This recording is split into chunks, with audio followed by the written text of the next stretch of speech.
Ja, ein herzliches Willkommen, liebe Oksana, lieber Waldemar. Ich freue mich, dass ihr euch die Zeit genommen habt und ja, eure Lebensgeschichte, eure gemeinsame Lebensgeschichte teilen wollt. Ja, letztes Mal sind wir, Oksana, an einer sehr spannenden Stelle stehen geblieben. Wie geht es mit deiner Zukunft weiter? Ja, und wir sind gespannt. Was hat Gott mit deiner Zukunft gemacht? Hast du den Mann, den du dir gewünscht hast, kennengelernt? Ja, habe ich. Nur ich habe ja das Gebet gesprochen, dass ich mir einen Mann wünsche, der ja mit mir Adventist wird. Und zunächst hatte ich den Waldemar kennengelernt, der allerdings Katholik war. Ja, spannend. Ja, bevor wir hören, wie die Geschichte weitergeht, wie eure gemeinsame Geschichte auch weitergeht, Waldemar, wollen wir dich ein bisschen kennenlernen und von dir hören, von deiner Zeit, bevor du Oksana kennengelernt hast. Ja, wie bist du denn aufgewachsen?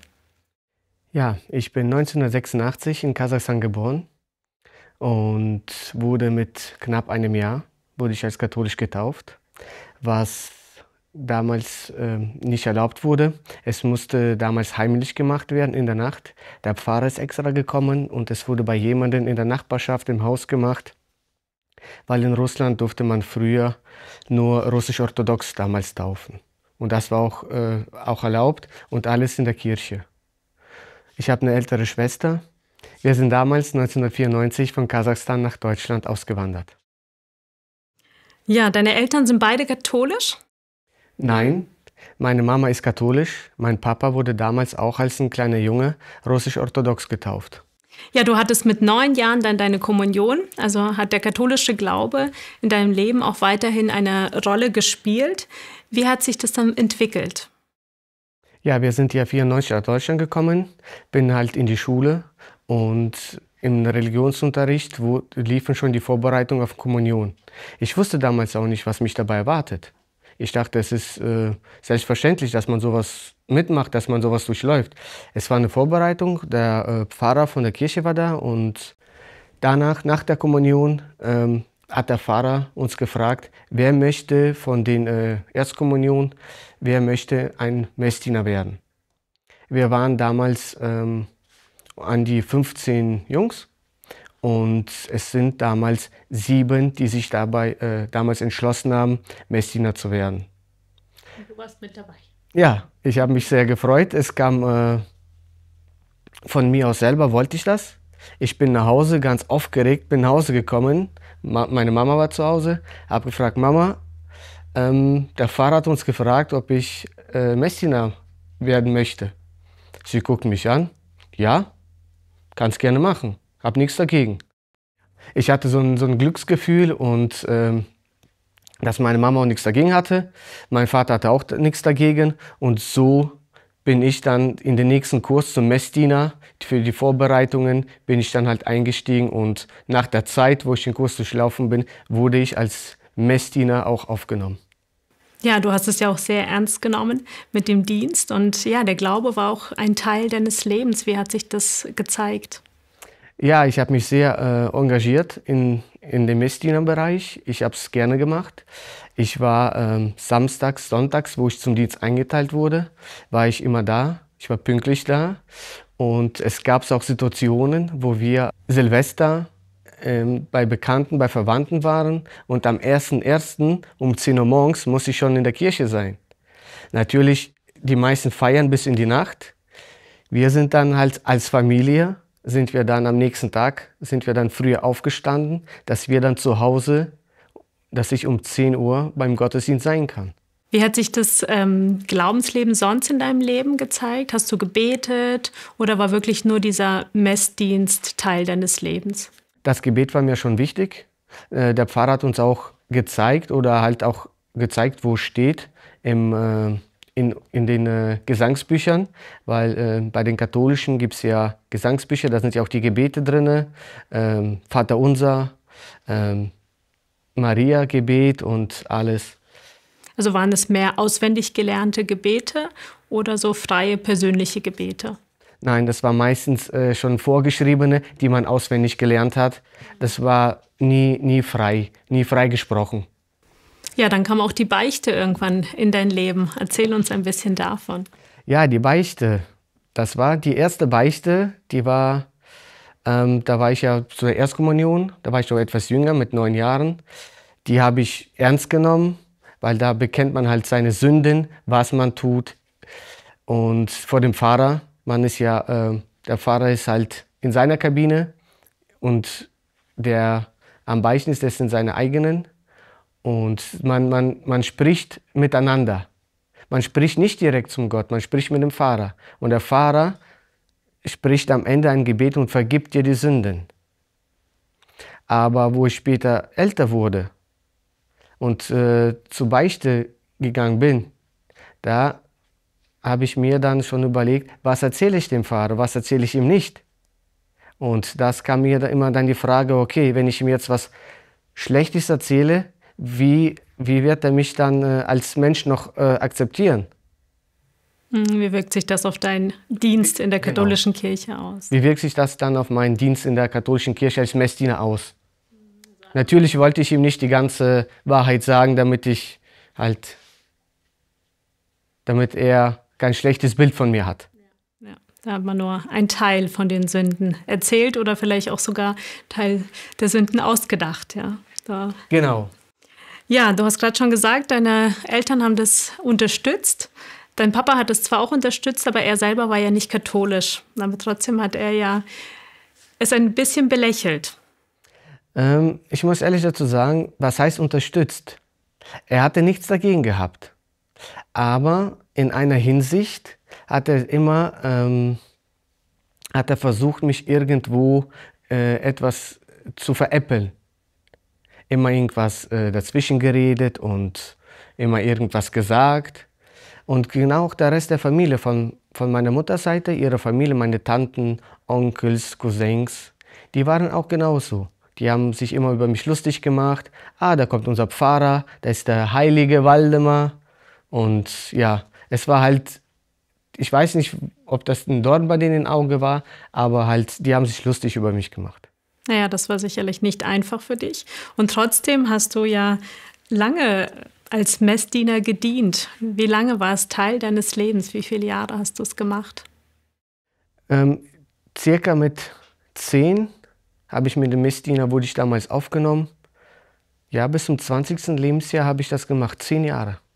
Ja, eine lange Zeit. Ich bin standhaft geblieben, obwohl ich, wie gesagt, ausgelacht wurde, aber mir hat es Spaß gemacht und wir hatten eine gute Gemeinschaft auch mit unserem Pfarrer. Wir hatten eine gute Beziehung mit ihm. Er war immer freundlich zu uns und zu allen anderen Messdienern. Es war schön, die Zeit. Was war denn in dieser Zeit für dich sehr prägend? Ich denke mal, das Ganze, also der Dienst an sich, dass ich mir den ganz ernst genommen habe, das war, was mich gefallen hat.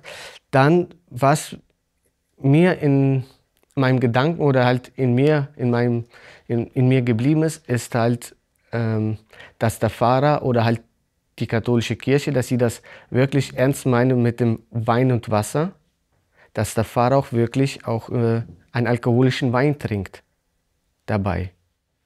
Okay. Und das war für mich irgendwie, wenn es eine Kirche ist, wenn es was Heiliges ist und ein Pfarrer was Heiliges ist, warum konsumiert er dann Alkohol? Es hat nicht gepasst. Das hat irgendwie nicht gepasst. Ja, dir war dieser Dienst wirklich wichtig, hast du uns ja schon gesagt. Und du hattest auch einen Wunsch oder dir war es wichtig, die Hostie zu sich zu nehmen. Vielleicht kannst du uns kurz erzählen, was ist eine Hostie und ja, was war dein Wunsch? Mein Wunsch war einmal, oder halt, man sieht es ja in der katholischen Kirche, dass die Hostie zu sich genommen wird. Dass der Pfarrer halt bei jedem Gottesdienst die Hostie verteilt. Man darf die Hostie nur dann bekommen, wenn man auch die Erstkommunion hat. Oder wenn man die Beichte abgelegt hat. Das hattest du. Genau. Und zu der Erstkommunion legt man die Beichte ab und bei der Erstkommunion bekommt man auch die Hostie. Die Hostie, das ist das runde Brot, was der Pfarrer verteilt. Dazu sagt er dann, das ist der Leib Christi. Also so wie das Abendmahl bei den Adventisten. Genau. So ähnlich kann man sich das wahrscheinlich vorstellen. Genau. So kann man das sich vorstellen, ja. Ja, wie kam es dazu, dass du die Aufgabe als Messdiener beendet hast? Ich habe schon lange mit dem Gedanken gespielt, mit dem Messdiener aufzuhören. Ich wurde älter und man hat natürlich auch Freunde gehabt und man war abends länger unterwegs. Und dann am nächsten Tag musste man um 10 Uhr in die Kirche und man war müde. Ich habe aber nie einen richtigen Grund gefunden, wie ich mit unserem Pfarrer sprechen kann. Weil, wie gesagt, ich hatte ein gutes Verhältnis mit ihm. Wir waren ein freundschaftliches Verhältnis. Wir haben uns gut gekannt. Er kannte auch meine ganze Familie, meine Mutter, mein Vater, meine Schwester. Und ich wusste nie, wie ich auf ihn zugehen soll und ihm das sagen. Ich dachte, ich werde ihn vielleicht irgendwie verletzen. Aber eines Tages kam es, dass unser Pfarrer versetzt wurde. Und da habe ich mir gesagt, wenn er wirklich versetzt wird, dann höre ich mit meinem Messdiener auf. Unter anderem Pfarrer möchte ich nicht gerne meinen Messdienerdienst fortsetzen. Und dir war diese Beziehung zum Pfarrer einfach sehr wichtig. Ja. Ja, du hast einen Schlussstrich mit dem ganzen Glaubensleben auch gemacht, ja, mit dieser Entscheidung. Wie ging denn dein Leben dann ohne Glaube, ohne katholische Kirche weiter?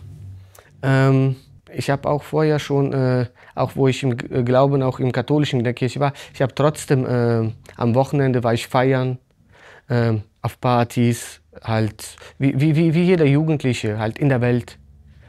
Man kommt in Kontakt mit Alkohol, mit den Zigaretten und natürlich, das verbietet ja die katholische Kirche ja alles nicht. Und deswegen war das für mich eigentlich was Selbstverständliches. Ich kannte es ja anders nicht. Ja, ihr habt beide enttäuschende Beziehungen erlebt. Auch du hast Beziehungen gehabt, die immer wieder in die Brüche gegangen sind. Ja, dann kam der Tag, dass ihr euch kennengelernt habt. Und das war auf eine Weise, wo ihr eigentlich beide gar nicht so dahinter steht oder euch das vorstellen konntet. Und zwar im Internet auf einer russischen Seite. Ja, mögt ihr uns davon erzählen, wie das da zustande kam? Ja, können wir gerne. Ja, tatsächlich habe ich nichts davon gehalten, sich im Internet irgendwie kennenzulernen und sich zu treffen, weil ich einfach auch damit schon schlechte Erfahrungen gemacht hatte. Und das war eine Seite, die nennt sich Klassenkameraden, wenn man das wortwörtlich übersetzen möchte. Und da haben sich oft auch ältere Menschen angemeldet, so wie im Alter unserer Eltern oder Oma, Opa, die versucht haben, Kontakt zu ihren Klassenkameraden aus ihrem Land zu suchen, sprich aus Kasachstan, aus Russland. Und dadurch, dass ich ja auch in Russland die Schule besucht hatte, hatte ich in meinem Profil eingegeben, eben die Schule, die damals ich besuchte. Und das Programm gibt ja dann praktisch so Zufallsprofilbilder raus, die eben in der gleichen Gegend wohnen oder ja, in der Nähe dieser Gegend wohnen. Und somit, wie das halt so ist, kam Waldemar mit seinem Profilbild zufällig raus. Ich hatte das auch nicht entdeckt, aber manchmal ist es ja bei der Maus so, dass man aus Versehen irgendwie klickt und dann du irgendwo draufklickst. Und somit zufällig, ja, könnte man sagen, oder eben so von Gott gewollt, bin ich auf sein Profilbild gekommen. Und dachte ich, oh nein, jetzt bin ich da irgendwo drauf und weiß gar nicht wohin nachher. Und das hat man immer gesehen, wer bei wem wo drauf war.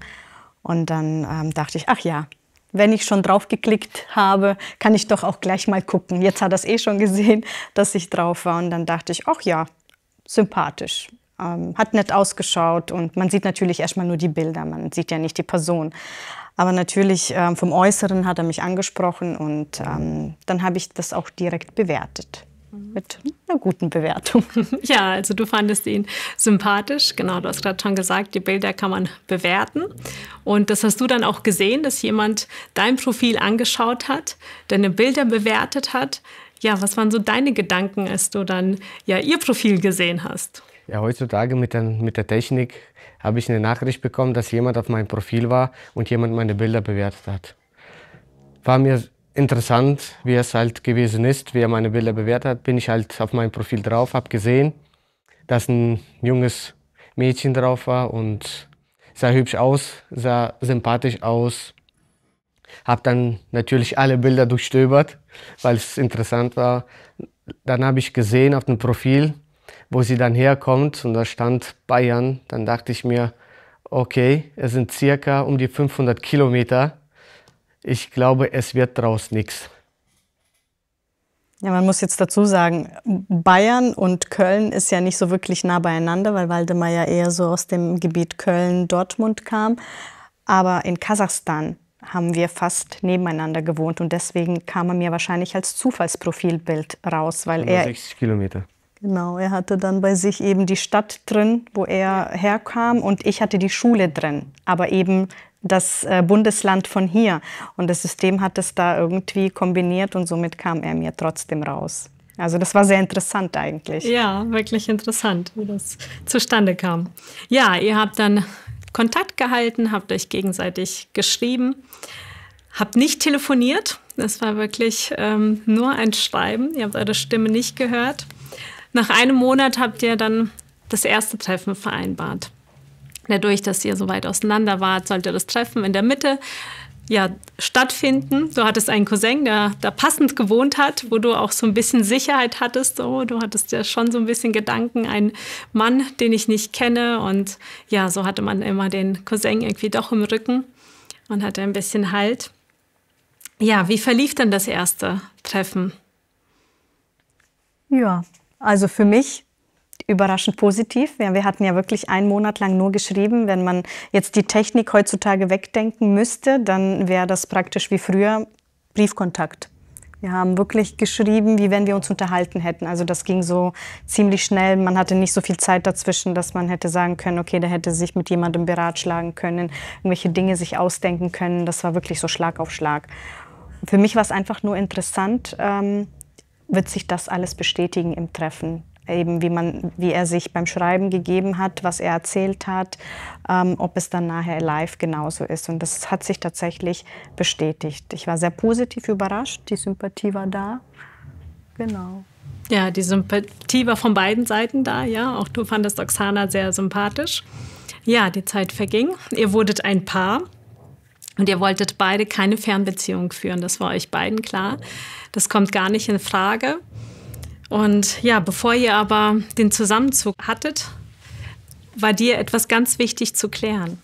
Ja, dadurch, dass ich ja schon einige gescheiterte Beziehungen, langjährige Beziehungen hatte, hatte ich auch ein gewisses Alter. Und mir war es einfach wichtig, dass er weiß, was ich von einem Mann erwarte. Und dadurch, dass es einfach eine Fernbeziehung anfangs noch war, dachte ich, okay, wer weiß, ob er sich dann wirklich die Mühe macht und zu mir zieht oder ich vielleicht mir die Mühe mache und zu ihm ziehen würde, sollte es erstmal geklärt werden, so die ganzen Fronten. Und dann hatte ich ihm schon gesagt, ich wünsche mir Familie mit Kindern und heiraten ist mir wichtig, einfach so dieses Klassische. Ne? Ich war ja christlich erzogen, dass man erst heiratet, dann die Kinder bekommt und genau, einfach all diese Dinge waren dann vorab schon geklärt. Von dem Glauben hast du wahrscheinlich in dem Moment noch nichts erwähnt. Von mir natürlich nicht, weil ich war ja auch nicht so weit noch. Was ich tatsächlich erwähnt hatte, war, dass meine Mama Adventistin ist. Das war mir sehr wichtig. Ich habe zwar noch nicht verstanden, warum, aber komischerweise ist es mir immer durch die Gedanken gegangen und es war mir ein Bedürfnis, ihm zu erzählen, meine Mama ist Adventistin. Mein Papa ist zwar kein Adventist, aber meine Mama ist Adventistin. Ja, ich glaube, du konntest damit erstmal nicht wirklich was anfangen, ja, Adventisten, und das war dir eigentlich auch recht egal, ja. Du wusstest nicht, was ist das für ein Glauben, sie war dir sympathisch und das hat gereicht, oder? Genau, für mich gab es nur 3 Glauben, die ich kannte. Das war katholisch, evangelisch und man kennt ja auch die Zeugen Jehovas, die von Tür zu Tür gehen. Die kannte ich, die 3, aber von Adventisten wusste ich noch gar nichts. Ich wusste gar nicht, das Wort kannte ich nicht mal, Adventisten. Ja, interessant war ja dann auch, du bist dann zu ihr gezogen. Aber wie es dazu kam, ja, ihr habt ja eine Abmachung gemacht, wie es mit dem Zusammenzug laufen soll. Magst du erzählen? Ja. Ja, genau. Wir haben dann miteinander gesprochen, wie machen wir das? Wer zieht wohin? Natürlich, keine Mutter möchte ihre Tochter oder ihren Sohn halt auf so eine weite Strecke verlieren, kann man so sagen. Dann haben wir beschlossen, okay, jeder bewerbt sich in der Region und beim Partner. Wer als erstes die Stelle bekommt, der zieht auch dahin. Nur was ich erst danach erfahren habe, wir haben zwar für mich die Bewerbung weggeschickt, dass ich auch eine Stelle bekommen habe in Bayern, aber dass die Oksana sich kein einziges Mal beworben hat. Ja. Das habe ich aber erst im Nachhinein dann erfahren. Wir haben ja letztes Mal schon gehört, dass du immer sehr kreativ warst. Ja, auch hier kam es dann wahrscheinlich zum Vorschein, ja. Du wolltest ihn gerne bei dir haben und wolltest nicht aus dem schönen Bayern weg. Ja, 2013 habt ihr dann eine Wohnung gekauft, eine gemeinsame Wohnung. Vorher bist du ja zu ihr in die Wohnung gezogen, in die WG gezogen. Ein Jahr später habt ihr dann auch standesamtlich geheiratet. 2015 kam eure erste Tochter Melina auf die Welt. Ja, für dich, Waldemar, war es klar, sie wird katholisch getauft. Das war trotzdem ein Teil deines Lebens. Aber du warst gar nicht so begeistert davon. Es kamen in dir einige Fragen auf. Ja, tatsächlich hat mich dieser Gedanke etwas verwirrt. Ich war unsicher und natürlich war dann schon so die Sorge, soll ich sie jetzt wirklich katholisch taufen lassen? Ich hatte als Kind natürlich gelernt, es gibt keine Kindheitstaufe. Ein Kind oder ein jugendlicher Erwachsener sollte die Möglichkeit haben, sich selbst für den Glauben entscheiden zu können. Und das habe ich mir natürlich auch für meine Tochter gewünscht. Das hatte meine Mama mir gewährt. Mein Papa hat da auch nie dagegen gesprochen. Und ja, somit war ich schon sehr unsicher, welchen Weg ich da jetzt wirklich gehen soll. Soll ich da jetzt einfach einwilligen? Soll ich jetzt auf stur schalten und es wirklich verweigern? Also das war dann schon so ein innerlicher Kampf, den ich mit mir selbst erstmal versuchte auszumachen.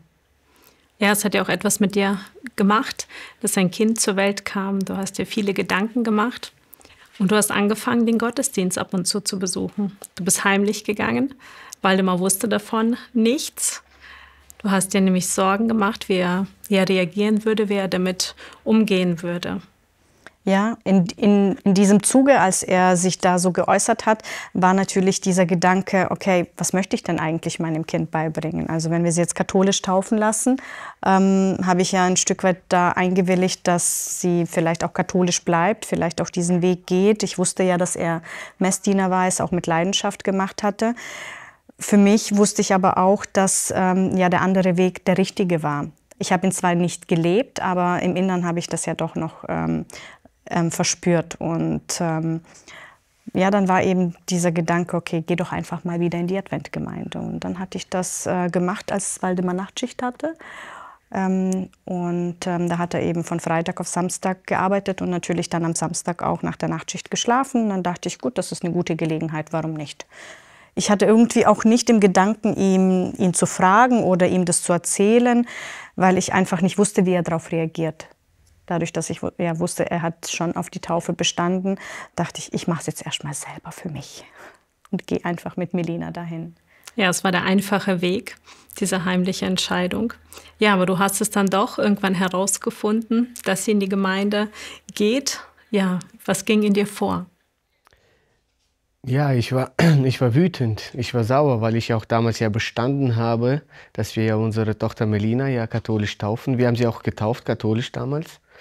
Und für mich war es auch der richtige Glaube katholisch. Ich kannte nichts anderes, weil Adventisten, wie gesagt, ich habe das Wort früher oder damals noch nicht mal gehört, was das sein sollte oder wer sie überhaupt sind. Und so war ich dann halt sauer und ich wollte nicht, dass meine Tochter dann einen falschen Glauben dann auslebt, den ich selber nicht kenne. Ja, als du dann nach Hause gekommen bist, kam es dann auch zu einem Streit, wie euer Kind weiter erzogen werden soll. Ja, wie war es? Ja, also für den einen oder anderen klingt Streit, da fliegen die Fetzen. Bei uns war es eigentlich nicht so, aber ich habe es natürlich als Streit empfunden. Bei uns hieß es, wenn wir streiten, dass wenn einer einfach sehr bestimmt spricht, vielleicht auch etwas lauter spricht, noch nicht mal schreit, aber das hatte ich schon oft als Streit empfunden und das war genauso ein Gespräch. Also er hatte seinen Standpunkt dargelegt, dass er das eben nicht möchte, dass ich sie in die Adventgemeinde mitnehme und er wollte sie, wie gesagt, unbedingt dann auch katholisch getauft sehen. Ich habe meinen Standpunkt dargelegt. Ich hatte natürlich gesagt, gut, ich kann es aber auch nicht gutheißen, sie eben da so katholisch taufen zu lassen, weil ich es als Kind ganz anders kennengelernt habe. Und dann waren wir in so einer Zwickmühle, in so einem Konflikt, und ich hatte ihm dann einfach vorgeschlagen, lass uns einen Kompromiss machen, weil ich sehe einfach, dass wir da nicht auf einen Nenner kommen. Und das war dann eher so ein Beschluss oder ja, so ein Vorschlag von mir an ihn, als ich sagte, wir machen es dann einfach so, damit beide glücklich sind. Du erziehst das Kind katholisch und ich erziehe das Kind adventistisch. Denn so habe ich einfach kennengelernt, so wie du eben diesen katholischen Glauben kennengelernt hast. Und dann soll sich das Kind später selber entscheiden. Damit waren eigentlich beide ja, einverstanden. Wir sind so diesen Weg gegangen, haben einen Kompromiss geschlossen. Das hatte meine Mama mir damals tatsächlich sehr ans Herz gelegt, weil ich hatte wirklich diesen inneren Kampf und mir die Frage gestellt, wird es vielleicht sogar an unserer Ehe scheitern, wenn ich mich doch für Gott jetzt entscheiden würde und mich dafür entscheiden würde, diesen adventistischen Glaubensweg zu leben. Und somit hatte sie gesagt, versuch es einfach, lass Gott lenken und gib ihm eine Chance und er wird das alles in die richtige Bahn einfach führen. Und deswegen bin ich diesem Rat gefolgt und somit hatten wir eben diesen Kompromiss untereinander geschlossen. Ja, interessanter Kompromiss, obwohl du ja eigentlich selber gar keine Adventistin warst, ja? Doch war es dir wichtig, dein Kind ja so zu erziehen, in dem, was du als Kind kennengelernt hast. Aber trotzdem hast du nach diesem Gespräch aufgehört, in die Gemeinde zu gehen. Du hattest aber einen innerlichen Kampf, ja, der dir sehr zu schaffen gemacht hast. Es kamen viele Fragen auf. Was bringe ich meinem Kind bei? Ich bin ja wirklich selber nicht in der Gemeinde, ja, und was kann ich ihr weitergeben? Und deine Mama hat diesen Kampf mitbekommen. Und eine Mama kämpft für das eigene Kind. Sie betet. Und sie hat den Entschluss gefasst, ja, dir ein Buch zu schenken, und zwar den großen Kampf. Du hast dieses Buch auch angefangen zu lesen. Genau. Also sie hatte den Kampf ganz klar gesehen. Ich hatte auch ganz oft einfach nach Rat bei ihr gefragt. Und sie hat dann natürlich auch gemerkt, ich hatte auf einmal wieder diese Fragen, die man so als Kind einfach hatte. Und wie ist es, wenn und dann? Und einfach also diese Dinge sind wieder hochgekommen.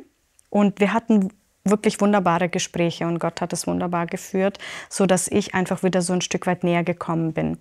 Und dann hatte sie den Mut gefasst, obwohl wir ja eigentlich die Abmachung hatten, sie spricht mich nicht mehr drauf an. Aber dadurch, dass ich ja auf sie zukam, hat sie mir dieses Buch geschenkt. Ich hatte es auch dankend angenommen.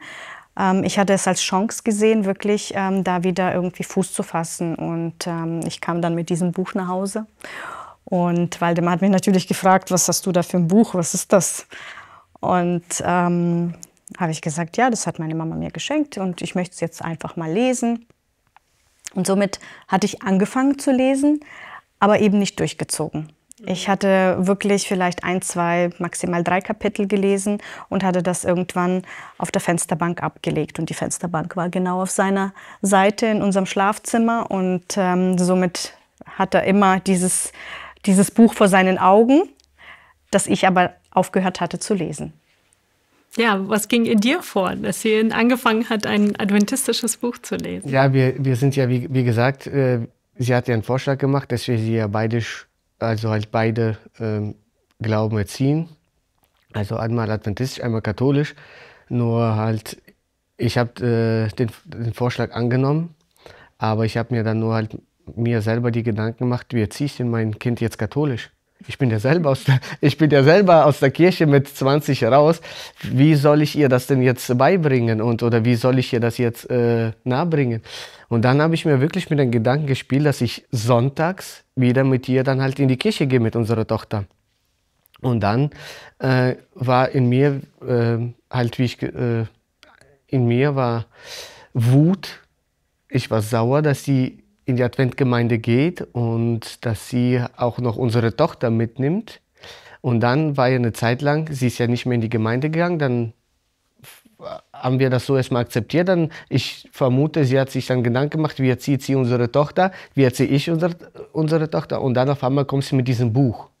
Dann habe ich mir auch gedacht, okay, was ist das wieder für ein Buch, von wem ist das Buch? Und dann, wo ich es angefangen habe zu lesen, abends im Bett, habe ich mich einfach nur lustig über sie gemacht. Habe ich gesagt, na mein Professor, liest du wieder dein Buch? Und immer öfters. Und dann hat sie es irgendwann weggelegt. Die hat es lange nicht gelesen. Ja, es lag auf der Fensterbank. Genau, aber es lag ja immer auf meiner Seite. Okay. Und das war irgendwann, habe ich gesehen, da war schon eine gute Staubschicht da drauf.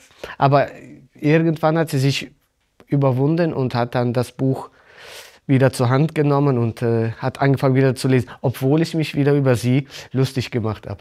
Ja, ich glaube, du hast es aus einer Provokation heraus weitergelesen, weil er ja sich gerade lustig gemacht hat. Und ja, ich glaube, du wolltest auch, dass sie das Buch entfernt, da es ja eh nur darum liegt. Und dann hast du gedacht, ja, jetzt zeige ich es ihm, ja. Ja, das war auch sehr interessant, eben den Gedanken, den er hatte. Oh, ich bin gar nicht mehr in der katholischen Kirche, ich sollte ja meinem Kind irgendwas beibringen.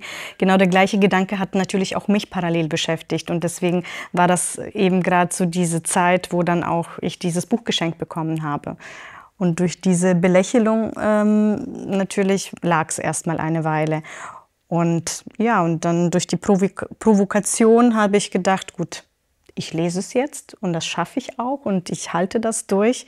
Und ich hatte das wirklich sehr schnell durchgelesen. Also ich kann mich nicht mehr an den genauen Zeitraum erinnern, aber es war so schnell im Nu gelesen, dass ich einfach gespürt habe, das ist Wahrheit und das ist, was mir gefehlt hat. Jetzt verstehe ich einfach diesen Kampf hinter den Kulissen, den auch ich persönlich jedes Mal durchgemacht habe. Also als Jugendliche, später dann auch ja, als Erwachsene, sage ich jetzt mal. Und ja, das war dann wirklich so eine Erfüllung zu dem Zeitpunkt. Ja, du warst jetzt einen großen Schritt weiter als Waldemar. Ja, du hast auch wieder angefangen, in die Gemeinde zu gehen. Das hat dir, Waldemar, natürlich überhaupt nicht gefallen. Ja, doch du hast es dann akzeptiert, dass Oksana gehen darf, aber du wolltest nicht, dass sie die Tochter mitnimmt. Aber wie wir Oksana jetzt schon kennengelernt haben, war sie natürlich ganz kreativ und hat die Tochter doch mitgenommen. Ja, solange du geschlafen hast nach den Nachtschichten, ist sie mit der Tochter zur Gemeinde gegangen. Ja, du hast auch dann die Jugend aufgerufen, für deinen Mann zu beten. Ja, er hatte jede 3. Woche eben Nachtschicht. Er hat so ein 3-Schicht-System gearbeitet. Und dann war ich natürlich nicht regelmäßig, nicht jede Woche in der Gemeinde. Das hat man natürlich auch gemerkt. Deswegen hat die Veränderung so langsam, aber stetig stattgefunden. Ich habe dann, ja, ich hatte das Glück wirklich, dass wir damals eine Jugend hatten, die ja, so ein bisschen in meinem Alter war, etwas jünger. Ich war die Älteste, aber nichtsdestotrotz habe ich mich dort sehr wohl gefühlt. Meine Mama hat mir oft die Melina abgenommen, ist mit ihr dann in die Kindersabbatschule gegangen oder war einfach mit ihr im Flur, wenn sie gequengelt hat. Und so konnte ich einfach wirklich in den Kreisen, in den Sabbatschulkreisen wirklich teilnehmen. Und das hat mich gestärkt. Ich hatte dort meine Erfahrung einfach erzählt, dass ich eben als Kind so aufgewachsen bin, wie ich aufgewachsen bin und dann eben einen Mann geheiratet habe, der Katholik ist. Ich mir natürlich wünsche, dass er irgendwann auch diesen Glauben für sich erkennt und somit haben wir alle sehr viel für ihn gebetet. Jeder war sehr gespannt. Wer ist denn dieser Mann und was verbirgt sich dahinter? Ja, das ging dann ja, noch eine Weile so, dass ich dann regelmäßig, aber eben nicht jede Woche da in der Gemeinde war. Ja, du hattest eine Gemeinde, die hinter dir stand, die viel für deinen Mann gebetet hat. Ja, du hast auch, wie du schon gesagt hast, durch das Buch sehr vieles erkannt. Und du hast angefangen, Waldemar Fragen zu stellen. Durch das im Buch auch die katholische Kirche erwähnt wird, hast du ja Vergleiche gezogen, katholisch, adventistisch, und hast ihm Fragen gestellt. Wie war das für dich, Waldemar? Konntest du die Fragen beantworten? Ich war erstmal überrascht. Sie hat angefangen, das Buch zu lesen und dann stellt sie mir Fragen. Auf manche Fragen hatte ich eine Antwort, aber auf sehr viele, die sie mir gestellt hat, ich konnte keine Antwort geben, weil ich das so in der katholischen Kirche gar nicht gelernt habe. Und das war für mich irgendwie verwirrend und ich dachte mir, okay, irgendwas hier jetzt vorzulügen, kann ich nicht, das geht nicht. Und dann habe ich angefangen, selber für mich, damit, falls sie mich jetzt nächstes Mal noch mal was fragt, dass ich eine Antwort darauf habe, habe ich angefangen im Internet zu recherchieren, wie es wirklich ist, damit ich eine Antwort auf die Fragen habe. Ja, auch sehr kreativ, ja. Ja, du warst mit dem Buch dann fertig. Und dir war klar, du möchtest dich taufen lassen. Genau. Also das war wirklich mit der letzten Seite des Buches, war das eigentlich meine innere Taufentscheidung. Ich hatte natürlich noch wahrscheinlich nicht alles verstanden, musste noch sehr vieles dazulernen. Aber was ich wusste, war wirklich, dass ich den Weg mit Jesus gehen wollte. Und dadurch, dass einfach die Besuche in der Gemeinde immer regelmäßiger wurden, hat meine Mama mich sehr unterstützt. Und ja, ich habe mich da auf jeden Fall aufgehoben gefühlt. Schön, dass du ja ein Zuhause gefunden hast, dass du Jesus wieder gefunden hast. Ja, jetzt hattest du nur einen Mann an deiner Seite, der davon nicht viel hielt, ja. Aber doch hast du den Mut zusammengefasst, zusammengenommen, um ihn auch mal in die Gemeinde einzuladen. Du hast ihn aber in einem sehr ungewöhnlichen Moment gefragt, ob er mit in die Gemeinde gehen möchte. Ja, für dich, Waldemar, begann ein Kampf. Magst du uns davon erzählen? Ja, wir waren Freitagnachmittag unterwegs und waren auf dem Weg nach Hause. Auf einmal klingelt das Telefon von meiner Frau. Die Schwiegermutter ruft an und sagt zu meiner Frau, wenn du morgen in die Gemeinde mitkommst, kann die Melina bei mir übernachten und holst uns einfach morgen in der Früh ab und wir gehen dann gemeinsam in die Gemeinde. Ich saß ja nebendran und habe gehört, was die Schwiegermutter gesagt hat. Im Inneren war ich schon auf 180. Ich war schon wütend. Ich war schon außer mir, aber ich habe es noch nicht nach außen gezeigt. Aber ich vermute, dass meine Frau das an meinem Gesichtsausdruck schon gemerkt hat.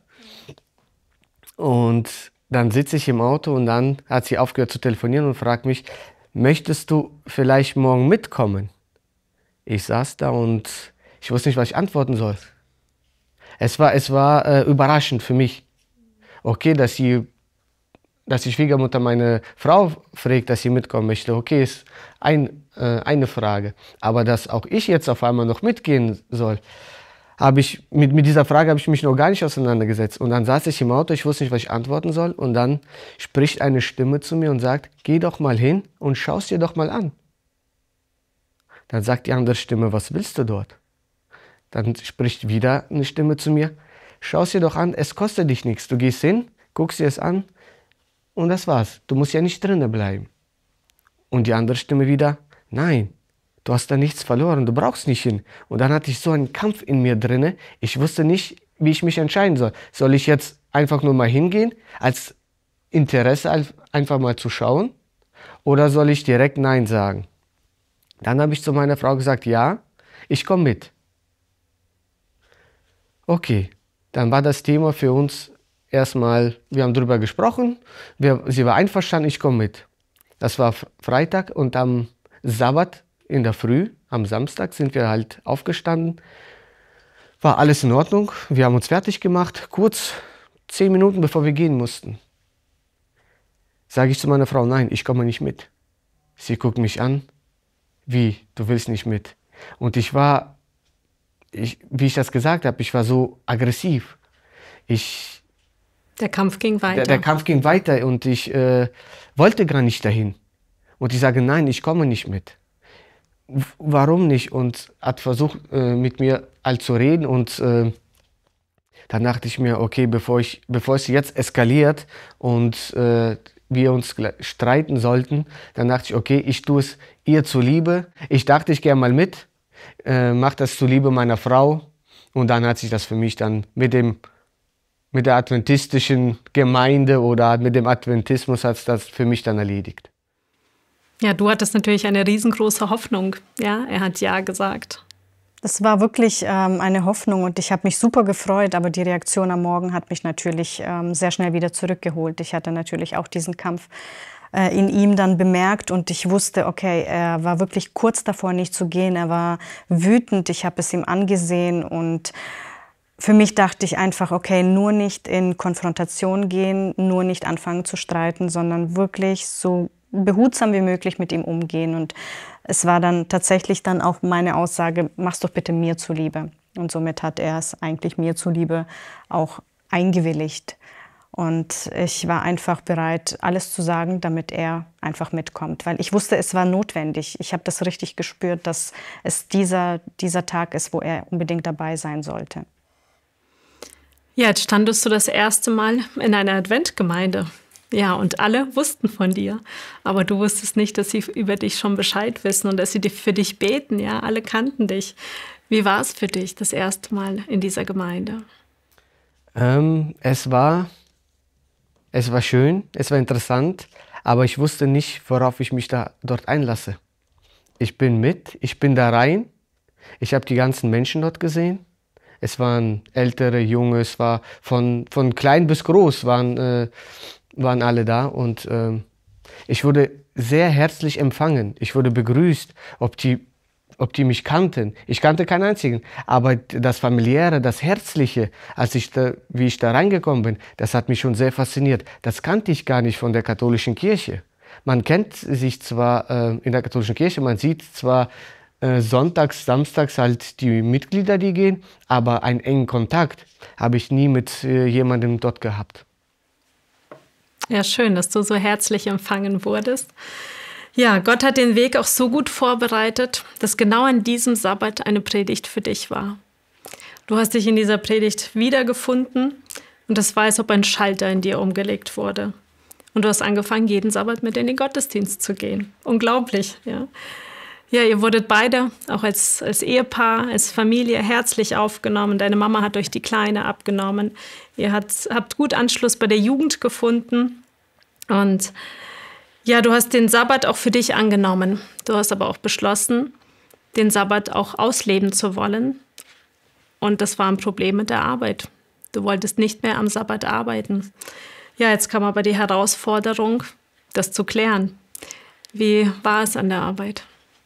Es war schwierig, weil wir hatten ein paar Monate vorher, habe ich mal mit meiner Frau mal drüber gesprochen, wir waren spazieren, die Kleine war bei der Schwiegermutter und ich habe sie gefragt, wie würdest du dich fühlen, wenn ich durch den Sabbat die Arbeit verlieren würde? Würdest du mich noch als Mann noch akzeptieren? Würde unsere Ehe noch funktionieren? Wenn ich war ja der Hauptverdiener damals und habe das Geld nach Hause gebracht. Sie hat gesagt, wenn du dich für Gott entscheidest, ich stehe dir bei, ich gehe jeden Weg mit dir. Und so kam dann irgendwann der Punkt, ich bin dann ja, wie du gesagt hast, wo ich das erste Mal in die Gemeinde gekommen bin, dann bin ich ja das erste Mal und bin dann halt in der Gemeinde geblieben, weil ich mich wieder dort gefunden habe und dann kam der Schritt natürlich, was mache ich mit meiner Arbeit? Und da habe ich beschlossen, den Sabbat zu halten. Aber natürlich musste ich auf der Arbeit auch Jesus bekennen, ich musste Gott bekennen und sagen, dass ich am Sabbat nicht arbeite. Und das war ein sehr großer Schritt. Ich habe damals meinen Abteilungsleiter angerufen, ich hatte Nachtschicht und habe ihm um einen Termin gebeten, um ein Gespräch. Er hat mich eingeladen, ich durfte kommen, habe ihm dann über den Sabbat erzählt. Er saß nur da und guckt mich an und sagt, Waldemar, willst du das wirklich jetzt alles ins Rollen bringen? Der meinte nur zu mir, ich kann es selber nicht entscheiden. Ich muss es wirklich hoch ans Personalchef und weiter in die obere Abteilung alles leiten. Ich sitze da und sage, ja, ich möchte es. Und mein Gewissen, ich kann es damit nicht vereinbaren, am Sabbat zu arbeiten. Und wir hatten Dreischichtbetrieb. Und er meint, okay, ich leite es weiter. Unser Gespräch war damit zu Ende, aber er hat mir schon damals versucht zu versichern, es wird schwierig sein, ob es überhaupt mit dem Sabbat klappen wird oder nicht. Und so kam es dann, dass ich von Freitag auf Samstag nicht zur Arbeit erschienen bin. Ich habe natürlich auf der Arbeit Bescheid gesagt. Ich habe sie auch davor gewarnt, dass ich nicht komme. Sie wussten auch alle, also die Vorgesetzten. Und ich bin dann wirklich zur Arbeit nicht gegangen. Ich komme dann Montag zur Arbeit und kommt dann mein Abteilungsleiter auf mich zu und sagt, Waldemar, komm mit, wir müssen zum Personalchef. Ich bin dann hoch zum Personalchef. Wir saßen da circa 2 Stunden, mir kam das vor wie eine halbe Stunde. Die Zeit ist dort verflogen. Die haben auf mich beide eingeredet. Sie haben mich psychisch mir Dinge an den Kopf geworfen, wo ich dann da saß und dachte mir, wenn ich die Arbeit verliere, was mache ich mit meiner Familie? Wir haben ja, hast ja auch gesagt, 2013 unsere Wohnung gekauft. Wie bezahlen wir unsere Wohnung? Wie ernähre ich meine Familie? Wie soll das alles funktionieren? Und so dreimal war ich beim Abteilungsleiter und Es gab nie eine Aussicht, dass ich irgendwie den Sabbat frei bekomme. Es würde nie funktionieren. Es gab eine Möglichkeit. Wir hatten als Einrichter eine Tagschicht. Aber für die Tagschicht, da waren so viele Bewerber, weil viele aus der Schicht raus wollten, wegen gesundheitlichen Gründen. Und die haben mir versichert, es gibt keine Möglichkeit für mich. Ich werde, wenn ich weiter so mache und zur Arbeit nicht erscheine, werde ich halt gekündigt. Und so habe ich darauf angehen lassen. Ich hatte die erste Abmahnung. Ich habe sie bekommen, ich habe sie unterschrieben. Ich habe die zweite Abmahnung bekommen. Und ich habe dann versucht, schon durch meine Urlaubstage den Sabbat frei zu bekommen, von Freitag auf Samstag Urlaub zu nehmen. In der Spätschicht, weil im Winter wird es ja schwieriger. Dann in der Frühschicht, das geht ja. Und eines Tages stand ich vor der Maschine, die ich gerade am Einrichten war, und da kommt beide Abteilungsleiter. Einer war war der Hörer, der andere war für den Urlaub zuständig. Und beide stehen da und gucken mich an und sagen: Waldemar, ich muss dir leider deinen Urlaub nicht genehmigen, ich kann ihn dir nicht genehmigen. Du wirst leider, wenn du nicht kommst, die zweite Abmahnung bekommen. Und ich stand da und dachte mir, was soll ich machen? Die sind weggegangen, ich stand da und ich dachte, okay, das ist dann jetzt die zweite Abmahnung und die dritte, und ich bin dann weg. Und dann stand ich vor der Maschine und habe einfach nach oben geguckt und habe einfach nur gesagt: Herr, hilf mir. Es muss doch irgendeinen Ausweg geben. Und das war genau kurz vor der Mittagspause. Dann kamen beide Abteilungsleiter wieder aus ihrer Pause und kamen wieder zu mir in die Maschine und meinten: Waldemar, wir machen jetzt eine Ausnahme für dich. Wir genehmigen dir den Tag. Du kannst den Urlaub haben. Und die haben mich beide nur angeguckt und ich habe mich einfach nur bei denen erstmal bedankt. Die waren weg. Dann habe ich einfach nur zu Gott gebetet, habe gesagt: Danke, Herr, dass du für mich eine Lösung gefunden hast.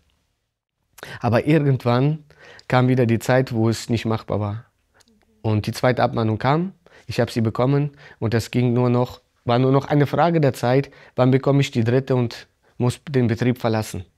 Und es kam der Tag, wo es sein sollte, aber ich hatte einen Arbeitskollegen, einen türkischen Arbeitskollegen, und der ist auch am Anfang mit in die Gemeinde mitgekommen. Der war auch in der Adventgemeinde mit uns. Und der hat sich für mich eingesetzt. Er hatte in dieser Woche Urlaub, aber der ist dann selber von sich aus hochgegangen zu unserem Vorgesetzten und hat gesagt: Ich nehme meinen Urlaub von Montag bis Donnerstag.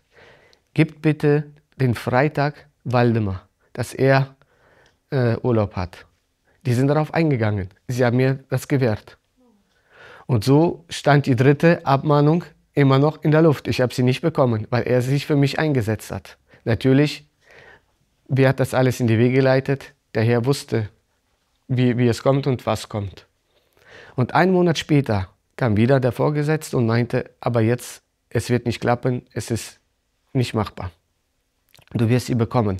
Aber ich habe für dich einen Vorschlag. Ich habe für dich schon alles geregelt, ich habe für dich schon alles abgeklärt. Du musst einfach nur noch Ja sagen. Er hat schon mit dem Betriebsrat abgeklärt, schon mit dem Personalchef, dass die mich von der Schicht auf die Tagschicht versetzen.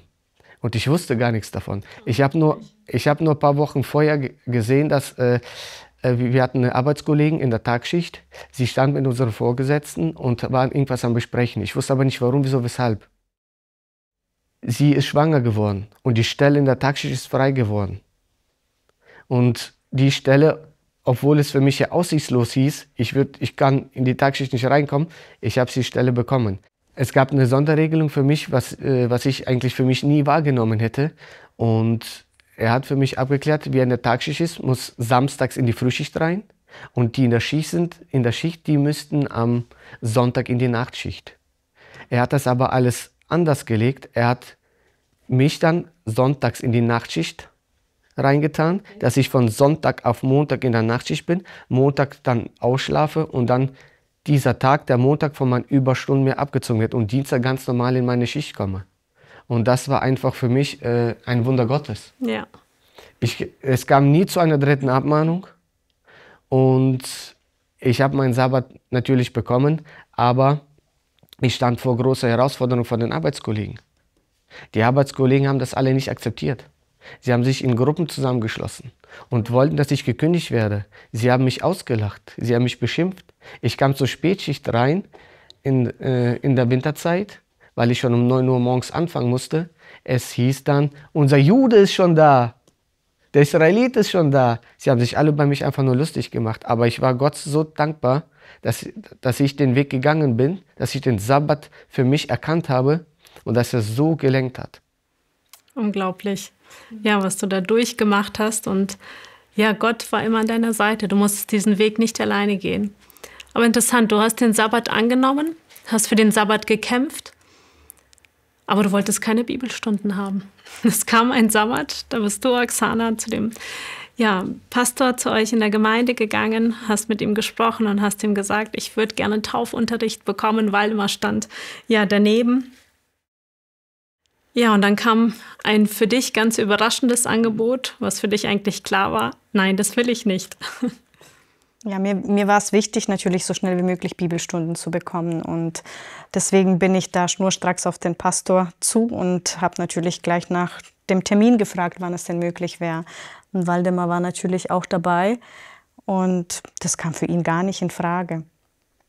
Als er das Angebot bekommen hat, du kannst ja einfach mit dabei sein, du musst dich ja nicht taufen lassen, war das für ihn, ja, ich will mich auch nicht taufen lassen. Aber mit dem Angebot eben einfach nur dabei zu sein, hat er sich arrangieren können. Und das war dann auch möglich und das hat er dann auch gemacht.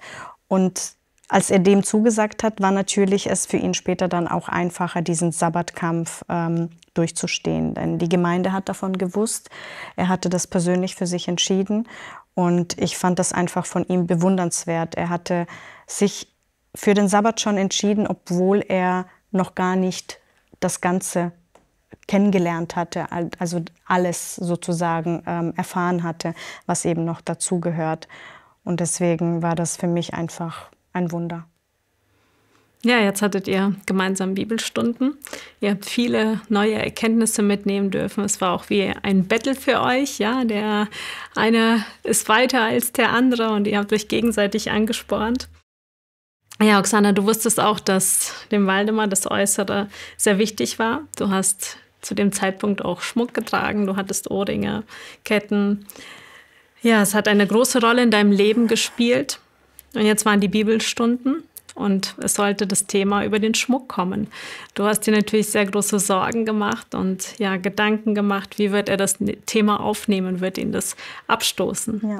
Also ich hatte tatsächlich hin und her überlegt, wie wird er das aufnehmen, weil wir haben uns ja so kennengelernt. Er war einfach voll mit Schmuck, Ohrringe, Ketten, alles, was so dazugehört. Und ich wusste auch natürlich, dass seine Mama nie begeistert war über den Schmuck, aber er hat sich das nicht nehmen lassen. Das war einfach, das gehörte so zu ihm damals. Und er hat auch mich sozusagen mit Schmuck beschenkt. Ich war jetzt nicht der Schmuckträger, aber wenn man eben Geburtstag hatte, dann habe ich auch Schmuck bekommen. Klar war das alles schön und gut. Für mich war das auch kein Problem, den Schmuck abzulegen. Nur dachte ich, ob das für ihn so einfach sein wird. Und dann hatte ich mir schon so Gedanken gemacht. Da habe ich gedacht, okay, was wird ihm wohl durch den Kopf gehen, wenn es soweit ist? Ja, wie ging es dir nach dieser Bibelstunde? Es war, ich weiß nicht, wie ich es beschreiben soll, aber es hat sich irgendwas in mir getan, wo ich erkannt habe, dass der Schmuck nicht zu mir passt, dass es nicht zum Glauben gehört. Und als die Bibelstunde vorbei war, sind wir dann nach Hause, also mit meiner Frau ins Auto, und ich habe direkt meinen ganzen Schmuck vor ihr halt im Auto, habe die Ohrringe, habe die Ketten, alles ausgezogen und habe gesagt, okay, es ist Vergangenheit. Ja, du hast in dem Auto auch eine andere Entscheidung getroffen. Für dich war klar, ich möchte doch getauft werden. Ich möchte Adventist werden. Ja, doch diese Entscheidung war nicht das Happy End für euch. Auch wenn der Wunsch da war, einen Mann zu heiraten, der Adventist wird, der stand jetzt kurz davor. Und die Entscheidung sah gut aus, dass es in Erfüllung geht. Doch es kamen sehr große Herausforderungen auf euch zu. Erzählt uns davon. Ja, also wir hatten für uns natürlich entschieden, klar, die Taufe ist die Entscheidung und wir möchten das beide Und es war ja einfach so die Frage, Waldemar hatte es bislang nicht seiner Mama erzählt. Dadurch, dass sie natürlich auch katholisch aufgewachsen ist, die Oma und auch die ganze Verwandtschaft mutterseits, da es schon sehr darauf bedacht waren, eben die Kinder wirklich taufen zu lassen und so ihren Gang gehen zu lassen, was eben alles dazugehört mit Kommunion und so weiter. Hatten wir, oder auch Waldemar hatte eben Sorge, wie werden sie es auffassen? Und so hatte sich Waldemar eigentlich entschieden, es erst gar nicht zu sagen. Also du wolltest dich heimlich taufen lassen. Genau. Weil ich dachte, dass meine Mutter es nicht akzeptieren wird, den Glauben. Sie kannte den Glauben auch nicht, sie war auch damit früher auch noch nie konfrontiert. Sie wusste, meine Schwiegermutter, ja, sie geht am Sabbat oder samstags in die Gemeinde, aber mehr wusste sie darüber auch nicht. Und so war es für mich schwierig, ihr das nahezubringen, weil sie das nicht akzeptieren würde. Und ich wollte keine Streitereien, keine Konfrontation zwischen mir und meiner Mutter. Deswegen haben wir halt unsere Taufe, meinerseits haben wir es heimlich gemacht. Genau. Und von meiner Frau, ihrer Familie, alle waren da. Halt. Von meiner Seite war keiner da. Ja, du hattest ja auch sonst familiäre Herausforderungen. Deine Mama hatte gesundheitliche Probleme. Das Verhältnis mit dem Papa war nicht so gut. Genau, das war alles kurz vor der Taufe. Wie man sieht, Satan schläft nicht. Er versucht mit allen Mitteln, den Menschen davon abzuhalten, dass man den Weg mit Jesus gehen möchte oder gehen kann und will.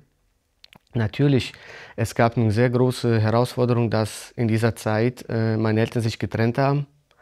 Ihre Ehe ging auseinander und meine Mutter hatte auch sehr große gesundheitliche Probleme. Ihr ging es gar nicht gut. Wir wussten nicht, was mit ihr ist und wie es mit ihr weitergeht. Und auch das Verhältnis zu meinem Vater war ganz schlecht, weil ja, es war halt schwierig, auf welche Seite stellt man sich, weil die Eltern sind auseinander, man weiß nicht wie und ja, wie gesagt, Satan tut alles und so versucht er die Beziehung zwischen meinen Eltern, die ist zerbrochen, eine familiäre Beziehung. Und so versucht auch er, mich jetzt von der Taufe abzuhalten, dass vielleicht auch unsere gemeinsame Beziehung mit meiner Frau vielleicht zerbricht. Wenn ich den Weg nicht gehe und sie geht ihn doch, wie sie den Kampf hier hatte, ja. Was wird aus uns dann? Ja, es waren sicher viele Gedanken, die in dir vorgingen. Ja, Gott hat aber an euch beiden gewirkt. Er hat diesen Wunsch zur Taufe euch ins Herz gelegt und es kam der Tag. Und der ganze Himmel hat gejubelt, ja, ihr habt euch taufen lassen, ihr habt euch gemeinsam taufen lassen. Ja, für euch begann ein neuer Lebensabschnitt, aber jetzt mit Gott an eurer Seite. Genau. Also ich kann nur sagen, dass einfach so wie Gott mich geführt hat in meinem Leben und am Ende dann auch uns beide in der Ehe und eben zu Jesus geführt hat, kann ich erst verstehen, warum eben alles so kommen musste, wie es kam. Und wir sind einfach glücklich, dass wir bei Jesus sein dürfen. Ja, der Wunsch auch deiner Mama ist in Erfüllung gegangen. Sie hat sehr lange für dich gebetet, für dich gekämpft. Was für eine Freude muss es für deine Mama gewesen sein, nicht aufzuhören zu beten. Ich glaube, das ist auch eine Ermutigung für viele anderen Mamas, wo die Kinder ja den Weg einschlagen und nicht in die Gemeinde gehen, nicht aufzugeben. Ich muss mich immer an den Satz erinnern, wenn meine Mama gefragt wurde, Tamara, hättest du jemals gedacht, dass deine Kinder in der Gemeinde sein werden? Und ich bin erstaunt, wie sie da vollen Vertrauen da antworten konnte, ja, ich habe dafür gebetet, ich wusste, dass sie kommen. Und dieses Vertrauen wünsche ich mir auch wenn unsere Kinder jetzt noch klein sind, aber ich denke, es braucht viel Kraft, die Kinder zu führen und dass sie eben auch vom Weg nicht abkommen. Und es braucht einfach Gebet und Stärke, Hoffnung und auch einfach den Glauben, daran festzuhalten, dass Gott das auch möglich machen kann. Und das hat sie wirklich geglaubt. Ja, Gott sei Dank. Ja, ihr habt auch noch ein zweites Kind bekommen, die Aviella. Und Gott hat euch einfach gesegnet als Familie. Ihr seid beide aktiv in der Gemeinde. Der Glaube ist euch sehr wichtig. Gott hat einfach Großes in euch bewirkt. Ja, vielen Dank euch, dass ihr euch die Zeit genommen habt und mit uns die Geschichte geteilt habt. Ja, ich wünsche euch weiterhin, dass Gott euch segnen möge auf eurem Lebensweg, dass ihr viele schöne Erfahrungen mit ihm machen dürft, dass er euch behütet, euch bewahrt, euch wachsen lässt und dass ihr ihm treu dienen könnt, bis er wiederkommt. Gottes Segen euch. Danke.